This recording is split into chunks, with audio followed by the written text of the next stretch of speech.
Okay, it looks like we're live on YouTube, so we'll get started. Good morning, everyone. It is Tuesday, September 8th. I'd like to welcome you all to today's media briefing and COVID-19 update. Today, we're going to hear from Acting Medical Officer of Health, Dr. Hsiu-Li Wang, with an update from Public Health. And then I will provide you with an update on enforcement numbers. So to begin, we'll hear from Dr. Hsiu-Li Wang. Go ahead, Hsiu-Li. Good morning, everyone. Thank you for joining us. So the status of COVID-19 in Waterloo Region remains relatively stable. As of this morning's dashboard update, we have 32 active cases in the region. A total of 72,195 tests have been performed in Waterloo Region, with positive results for approximately 2% of all tests. There are currently 3 outbreaks declared in long-term care and retirement homes. The outbreak in a day camp has been declared over.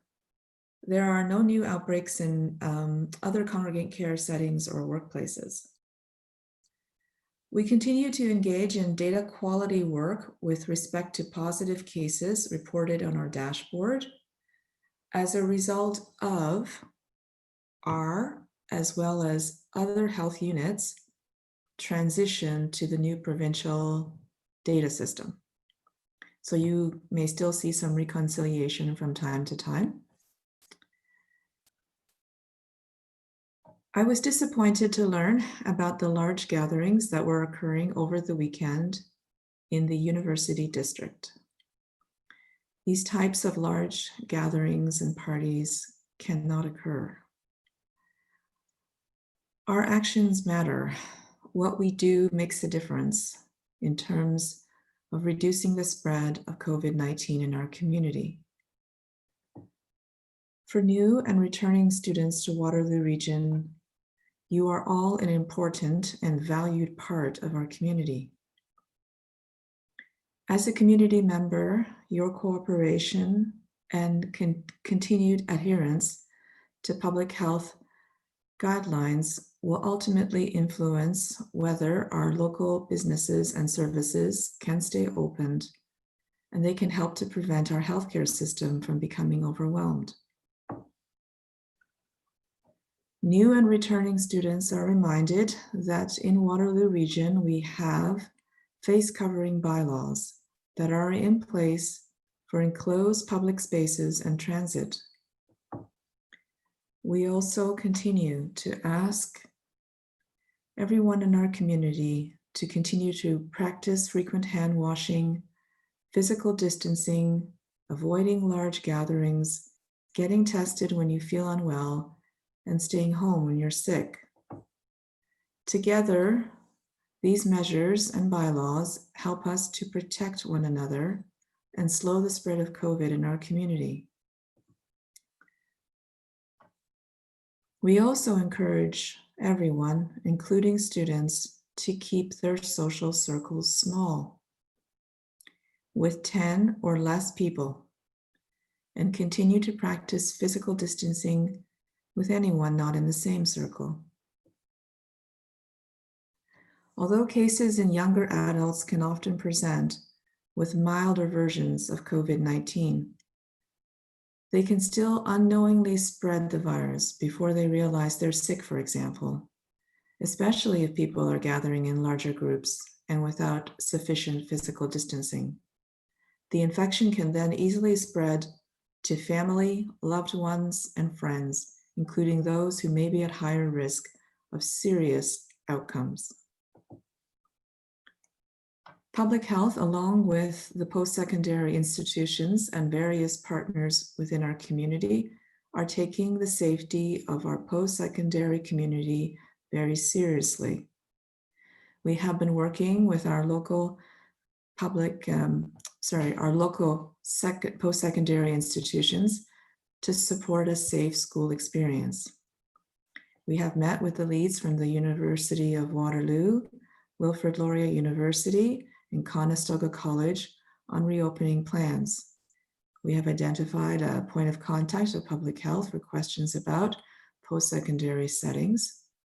We've answered a variety of questions, reviewed reopening documents, and residence plans. We have hosted a meeting to understand case and contact management, to help the post-secondary institutions understand case and contact management processes and how in public health we will communicate with them. We have also provided access to resources, including the development of an outbreak resource package, which is currently being finalized. In closing, it has been a long 6 months. We understand that. We appreciate your efforts and the choices that you have made to slow the spread of COVID and help protect one another in our community.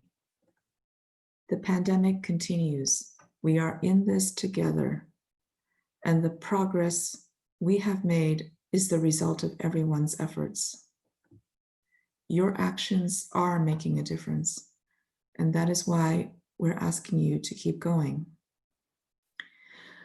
We all need to keep following the public health measures so that we can continue to successfully and safely reopen as a community and to stay open. Waterloo Region is a caring community that has a history of collaboration and innovation. We are very good at coming together to work towards a common goal. Let's continue to work together and protect one another. Thank you.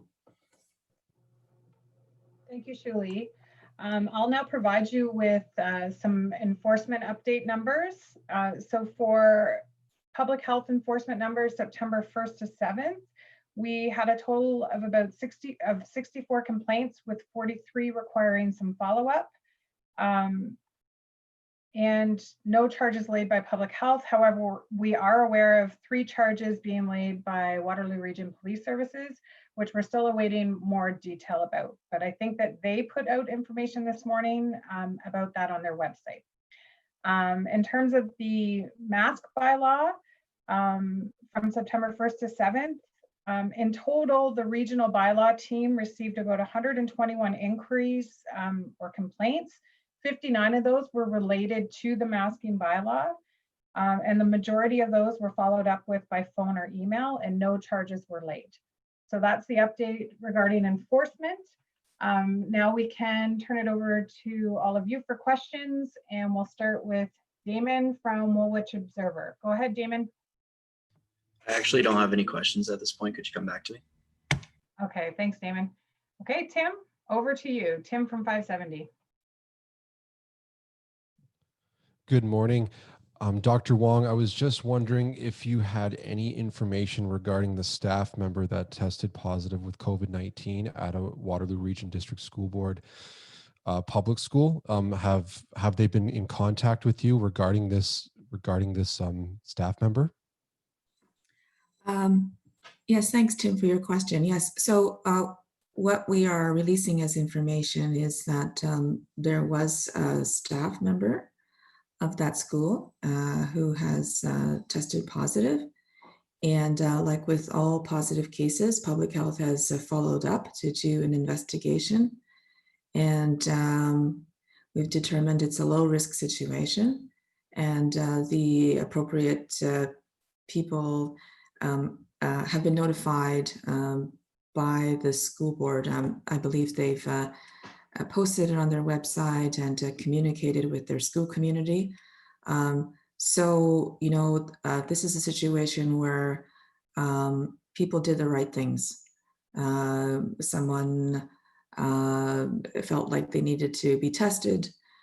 They were tested. They took appropriate precautions. The school, you know, had appropriate measures. The staff took appropriate precautions, and it was a low risk situation. And so, you know, it rolled out the way we would have hoped. So I really do appreciate, you know, everyone is taking this seriously, and I really appreciate people's efforts in that regard. We know we're going to have cases just because we do continue to have community transmission. So, the types of precautions that have been taken, the adherence to protocols, all of this is good. And this was an example of things being done right. What follow-ups will public health have to do at that school when it comes to comes to COVID-19 and potential future outbreaks in that school, if there is going to be any? Well, we're going to continue to monitor. Of course, we get all the positive cases. So if there are other cases that are associated with this case, we would find out. Like for all schools, we're just going to continue to monitor. And the boards will continue to communicate information if they have cases on their board websites. And if there are outbreaks that are declared in schools, those will be posted on our public health website. But as a reminder, we take action as soon as there's a case. It doesn't need to be an outbreak before we take action. Now, going back to post-secondary, you talked about in your opening remarks about an outbreak research package. What resource? Yes. What is that? Like, what type of resources are in that package for post-secondary schools? Sure. No, thanks for the question. So there were no ministry guidance documents for that setting. So we put together locally resources and guidance for that setting, and we've been working with our post-secondary partners for weeks and months now, but especially in the last several weeks to again ensure that we can have as safe a reopening as possible. So what we meant was we've put together resources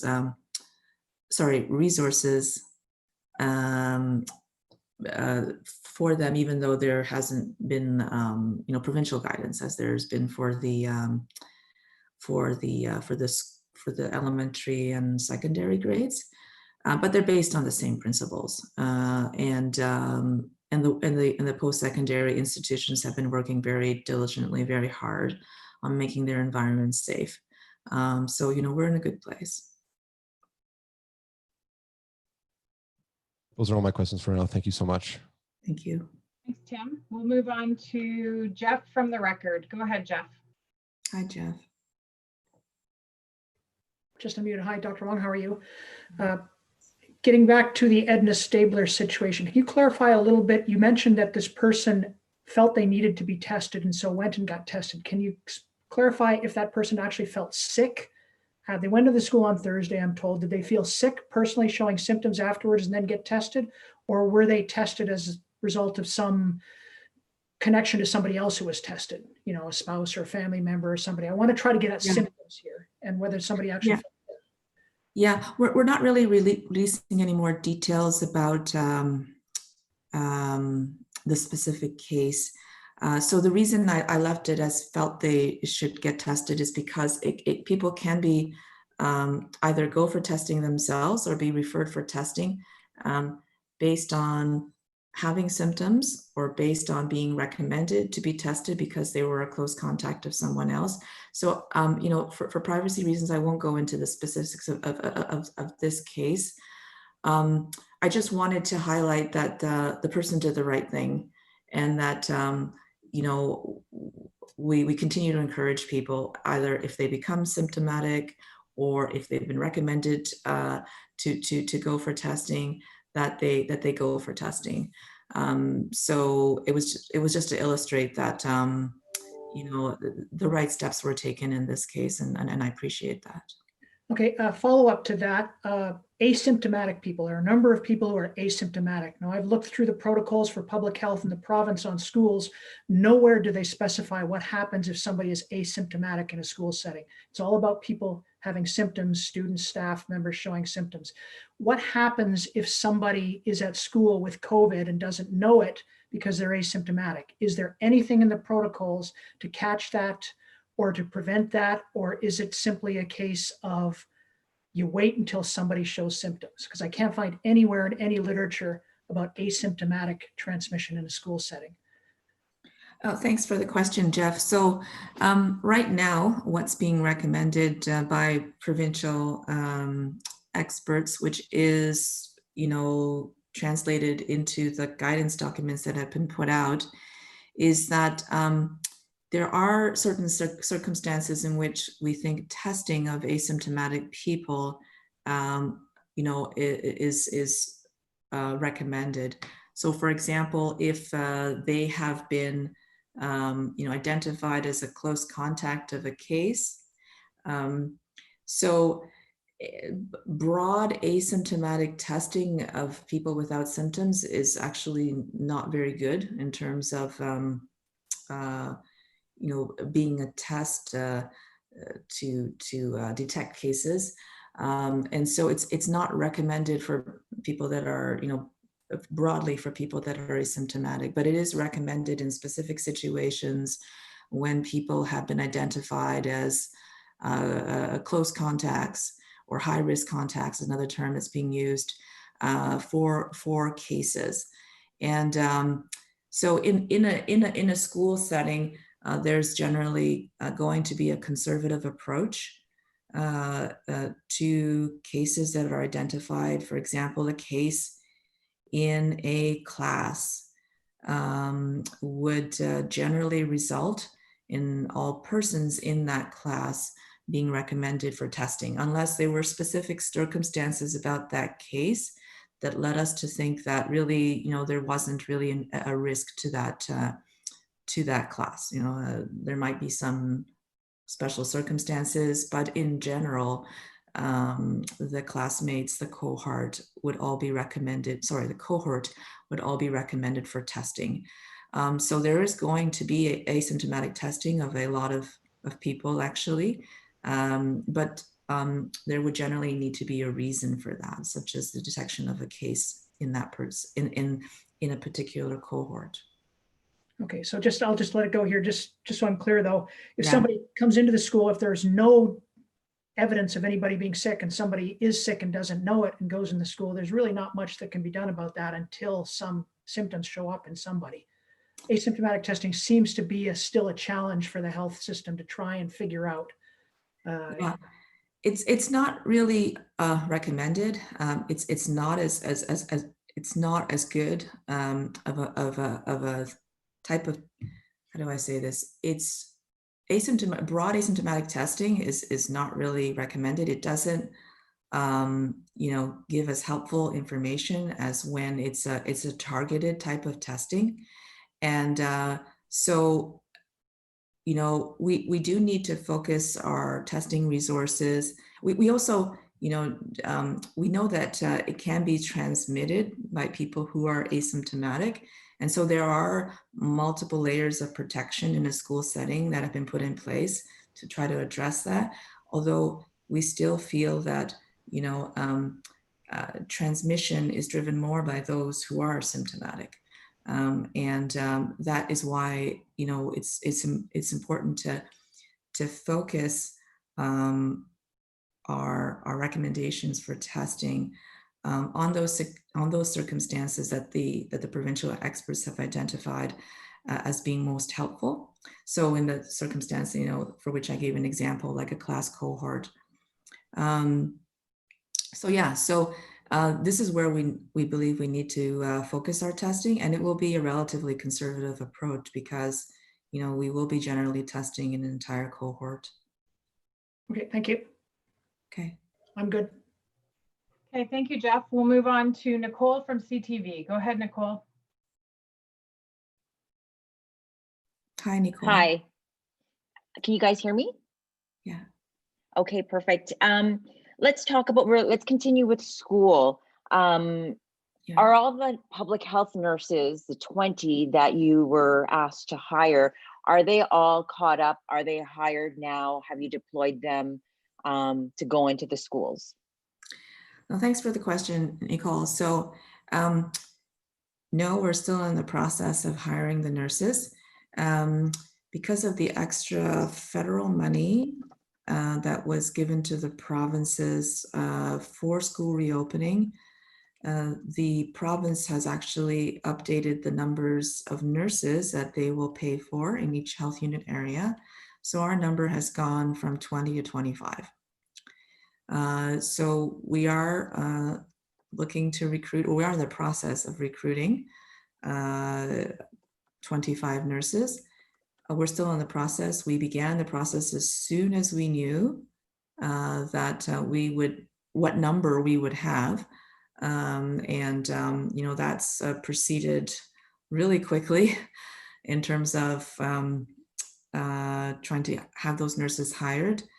In the meantime, what we have done is redeployed some of our existing resources, both nurses and inspectors, to provide additional supports to the schools for reopening. And as we bring on the new nurses, they will continue to be added to the team, and we'll just be able to, over the next few weeks, hopefully have all our nurses on board and be able to provide more and more supports to the schools as we onboard them over the next weeks. Well, I can imagine, like, you've done inspections in all the schools, correct? Or are you still going through the inspections in all the schools? We started with inspections last week, and we're going to continue to do them over the next several weeks. This is just an additional measure that, what we've been offering to schools. They've been already working on excellent plans. We know what those plans are, but this is an additional measure that we're offering. And in addition, as the new nurses get on board, this will be a measure. This will be a way for the new nurses to be introduced to the school. So those visits and inspections in the school setting will continue over the next number of weeks. Is there a checklist that these inspectors have? Are you able to share sort of what they look at when they go into the schools? Yeah, there's a relatively long checklist. It's all the things that are outlined in the ministry's operational guidance. It's really all those things, but in a checklist. Now, speaking about post-secondary, because the province didn't provide guidance, will like the public health nurses be deployed to these university settings from that funding that was meant for the education sector for the elementary and high school students? No, the nurses, the province has designated those additional nurses to support the elementary and secondary grades, and as needed daycares. So that's really what they've been funded to support. Post-secondary institutions are, they're generally adults. So, there are a number of guidance documents out there that talk about, settings where there's adults. And of course, there are issues that are specific to post-secondary institutions like residences and things like that. So these post-secondary institutions, we've been working with them. They've been sharing their plans and their own protocols that they've developed. We've been reviewing them.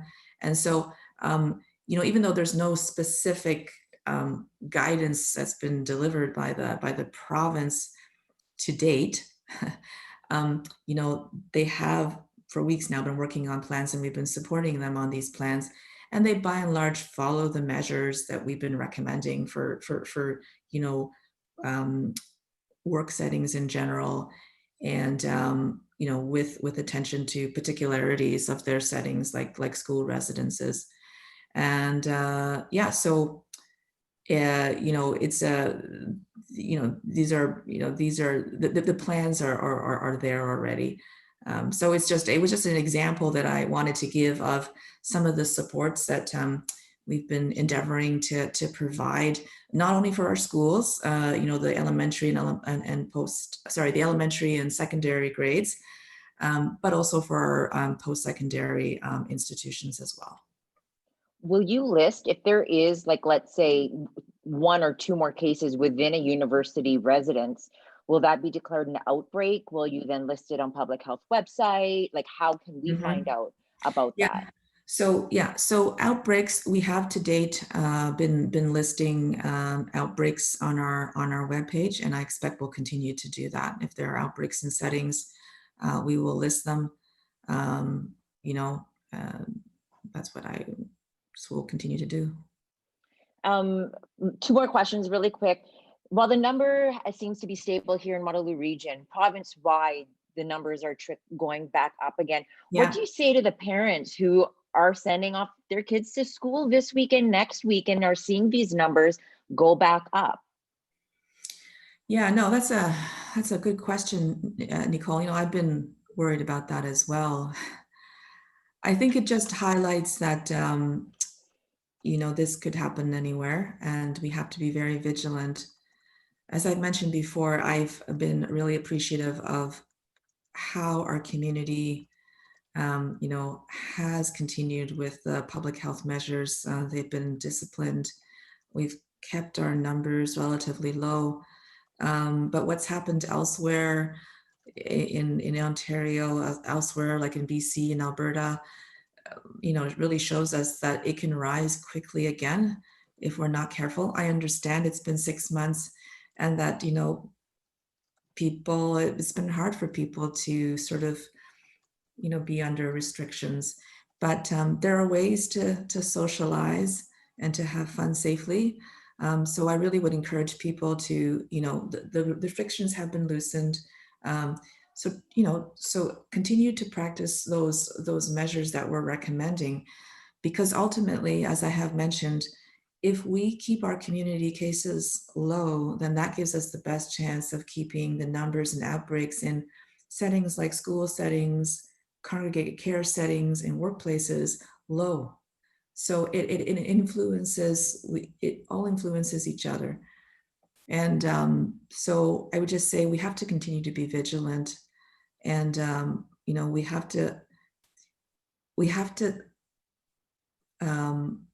just keep in mind that there are ways to socialize and have fun safely.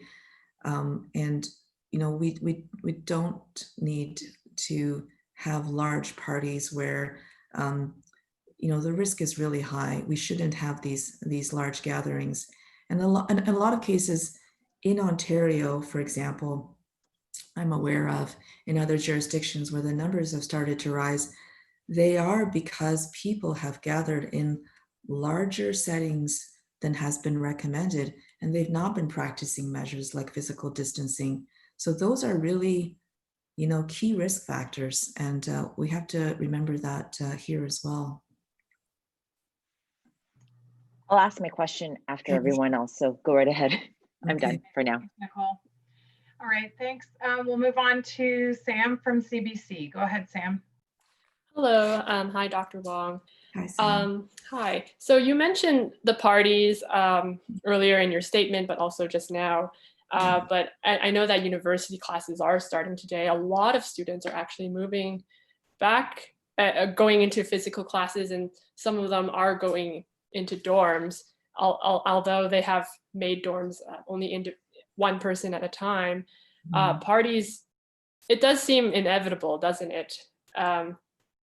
Young people would like to socialize and make friends. I guess, what do you have to say about that? Because this is a time where people want to socialize, and there was a party just yesterday that happened. Yeah. So, you know, there's a couple of things. One, those large parties, you know, they cannot happen, and you know, we do have enforcement that is keeping an eye out on these kinds of things, and the enforcement partners will act if they have to. So we'd rather not, but if we have to, we will. And so I think it's important for all new and returning students to be aware of that large gatherings and parties will not be tolerated. And you know, we are doing this not because we don't want you to have fun, but because this is not the right thing to do when we're still in a pandemic. On the other hand, I want to say that you know, there are also a large majority of students that have been, you know, really adhering to the guidance and finding ways to socialize safely and have fun safely.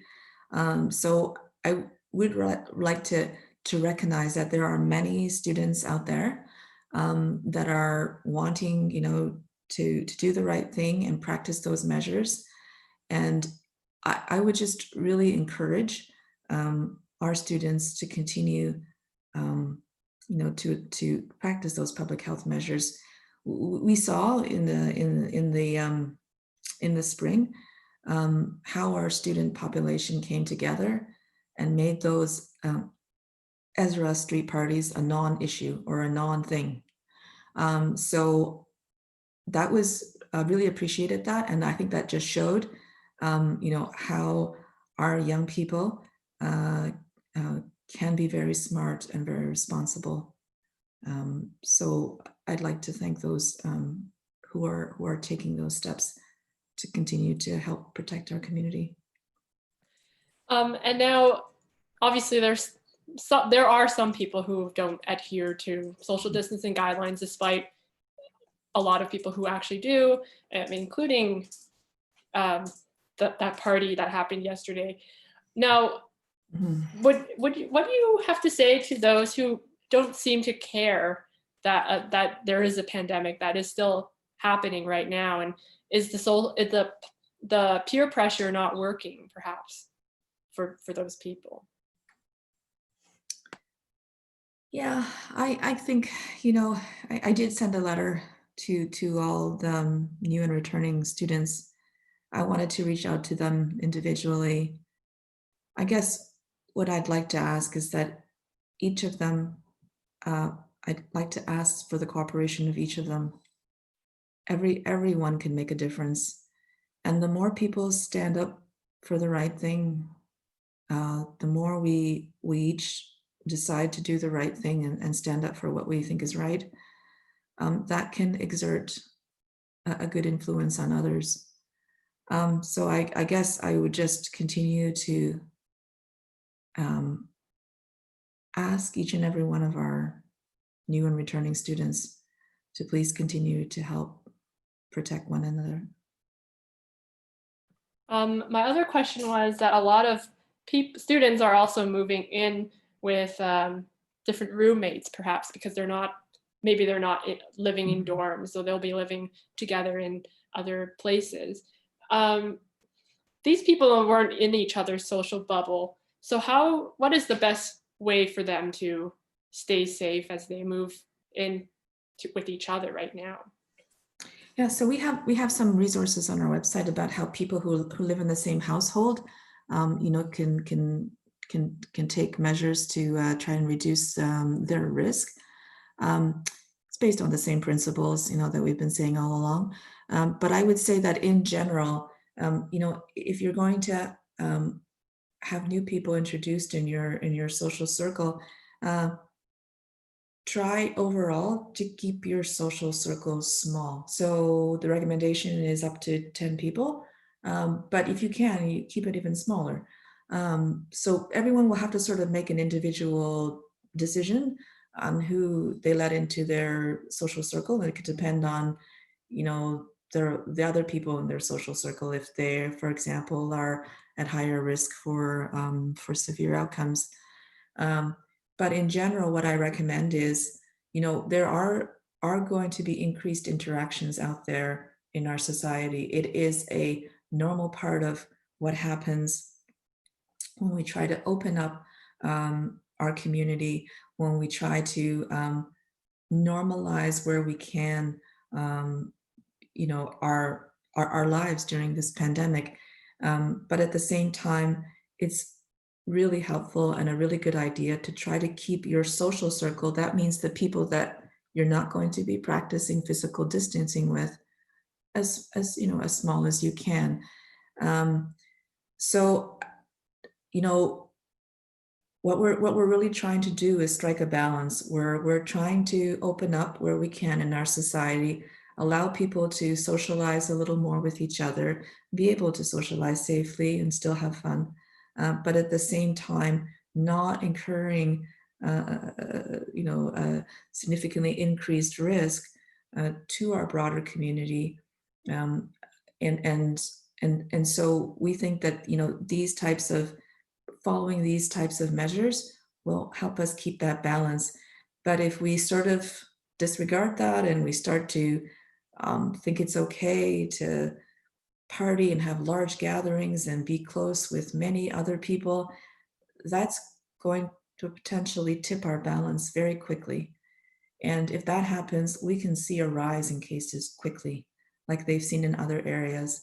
And that's going to make it much harder for everyone. And so we're really asking people to continue to follow those measures, because this is what will allow us to continue to reopen and continue to have more social interactions with each other, but in a safer way. My last quick question for you is, in August, there were 68 new cases, and now we have 22. Is that a cause of concern for you, as it's pretty early in the month?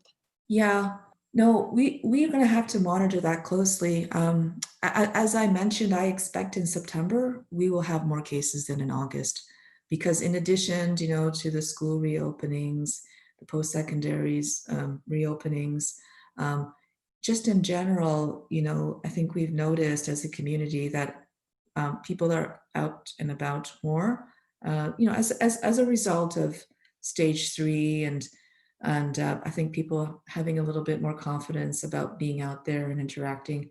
So we are entering a stage where we're going to have more interactions, and therefore I expect that we're going to have more cases. So we'll have to see, but we have to, try and still keep this balance where our cases are relatively low as they can be, and manageable, and that they don't start to increase at a rapid pace. So we're aiming for that balance of keeping cases, although they will rise in number, of keeping cases relatively stable. A number of cases, relatively stable. Thank you so much. Those are all my questions. Thank you. Okay, thank you, Sam. Now we've gone through the list once, so show of hands if you have another question. Okay, so we'll go to Nicole. Go ahead, Nicole. Hi. Hi. I am just wondering, testing seems to be low over the past couple of days. So the dashboard says there were 195 tests since Friday, and most days we average about 500 per day. So I'm just wondering, is that a glitch in the system, or were there just people not wanting to get tested over the weekend? Oh, thanks for that question. So it's a good opportunity for me to highlight. Those are numbers that we get from our testing partners, and we know that those numbers, we can't really monitor them. We shouldn't really, what's the word? There can be delays in terms of the numbers coming into us from our testing partners. So I wouldn't, those numbers may be missing other tests that have occurred in the last few days. What I do know from speaking with our testing partners, about a week ago, is that they remain quite busy. We have hundreds of tests, several hundreds often, that are performed per day. And so sometimes the numbers will come to us in bulk. And so, what our website is trying to do is to keep everyone informed as we get our numbers, but there can be delays in getting the numbers. And sometimes we see that there's significant increases from one update to another because bulk numbers have come in from the sites. We've had a long weekend, so it's possible it's likely some of the numbers are a little delayed. And sticking with testing, particularly for children, because there are a lot of kids that are going to be coming home or staying home because of the sniffle and the cold. Is there sort of a protocol or best practice when it comes to testing? Should they go to a drive-through? Is preferable that they make an appointment? What do you suggest? Our testing center partners have been preparing for an increase in the number of children and their parents who will need testing. So there is no specific site or type of appointment that they should ask to book. We generally do encourage people, if they're not going through a drive-through and they're booking, through a specific site, to use the appointment system, because that's going to give them a set time. It's going to give the testing folks a set time. But I understand that the testing centers try to accommodate walk-ins as best as they can as well. But generally, unless it's the drive-through, we do encourage people try to book an appointment. There's no specific type of place or that the kids should be brought to. It's whatever the parents feel is most convenient for their family. That's it for me. Thank you. Thanks, Nicole. We'll go to Damon and then we'll go to Jeff. Go ahead, Damon. Okay, so my question is, with students possibly coming from GTA and areas that are highly affected, is it recommended they self-monitor or self-isolated for a 2-week period?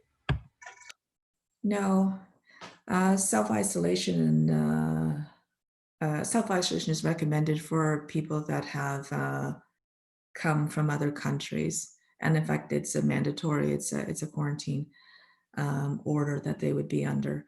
No, but everyone should be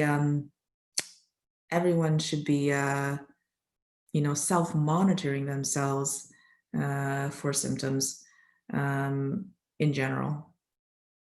Okay, and then just to follow up, do you know if international students will be coming over for the school season this year?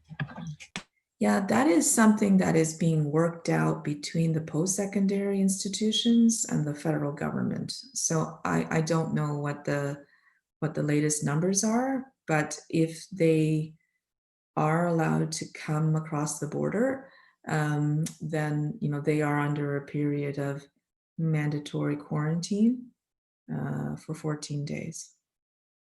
Okay, great, thank you. Okay, over to you, Jeff. Dr. Wang, I just wanted to ask you something. I've been looking through historical picture of the COVID since it started in March, and I noticed that March and April, when everything was going haywire, seniors, elderly people were hit very hard, which we would expect, and they haven't been hit as hard since then. But the other thing I noticed when I was comparing populations is that women in their 20s and 30s were hit very hard in the first 6 weeks, along with elderly people. They suffered way more infections than men in their 20s and 30s, for example. That's since changed. We're going through all these periods where different population groups are facing. Do you have a sense? I think I have a sense, but why would women in their 20s and 30s have been hit so much harder in the first 6 to 8 weeks when COVID was tearing its way through the nursing homes and through the senior care facilities? Yeah, no, that's a good question. My sense is that, it was because we have significantly more women that are working in the healthcare sector, and those sectors, especially the longer term care, retirement home sector, those were the sectors that were hit particularly hard at first. So I know, our female to male ratio was pretty skewed in the first weeks of our pandemic. And I think it's because of that. And now it's becoming better balanced. Yeah.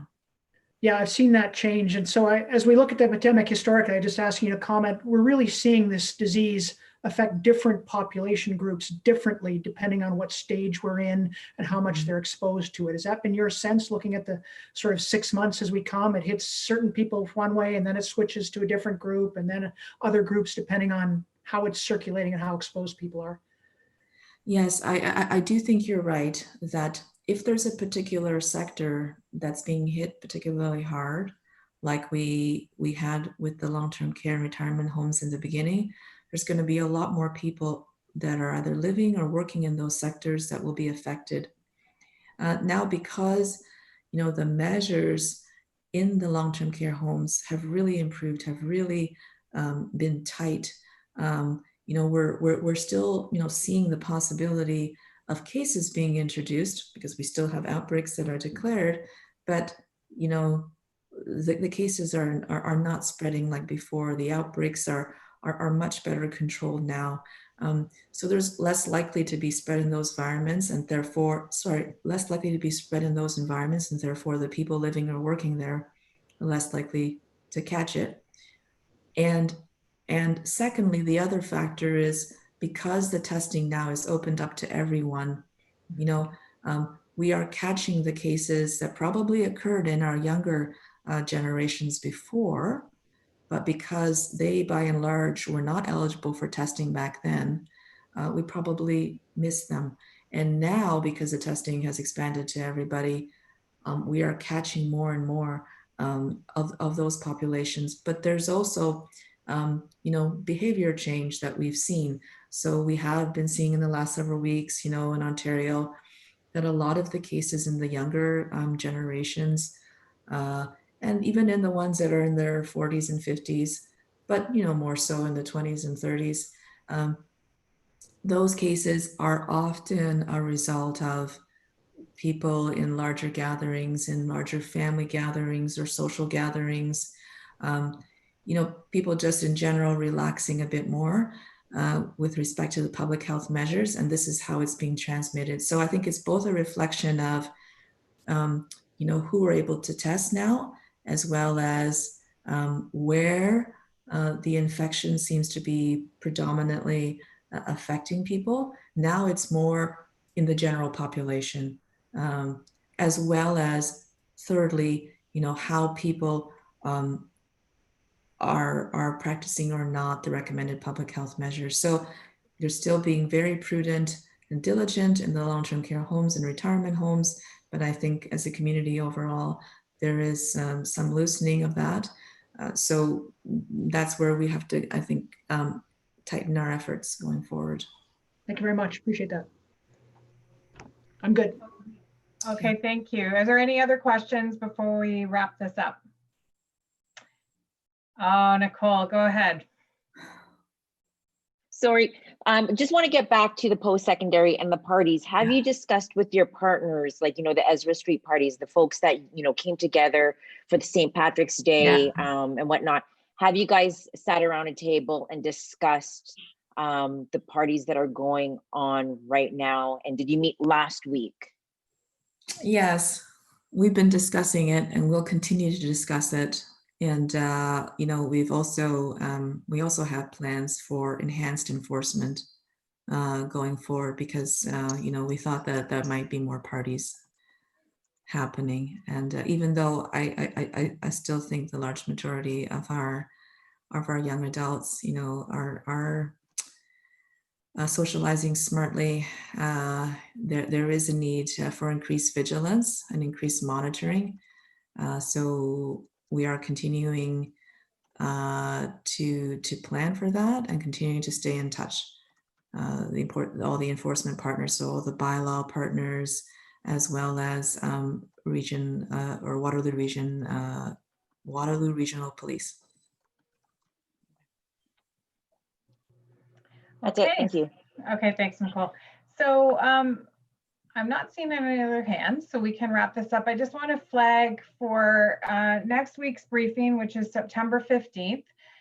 We're still trying to determine what's on the agenda for the committee meeting, which is scheduled at the same time. So many of you will recall that when we have committee meetings, we don't always hold a briefing because Dr. Wang will do her update at the committee meeting. So I'm going to be following up via email once we have more clarity around that. You'll hear from us one way or the other next week, but just to flag for you, we may not be getting together for a briefing and you will hear more. Okay, so on that note, we can wrap up for today. This concludes today's briefing. Thank you all for attending. Take care. Thank you very much.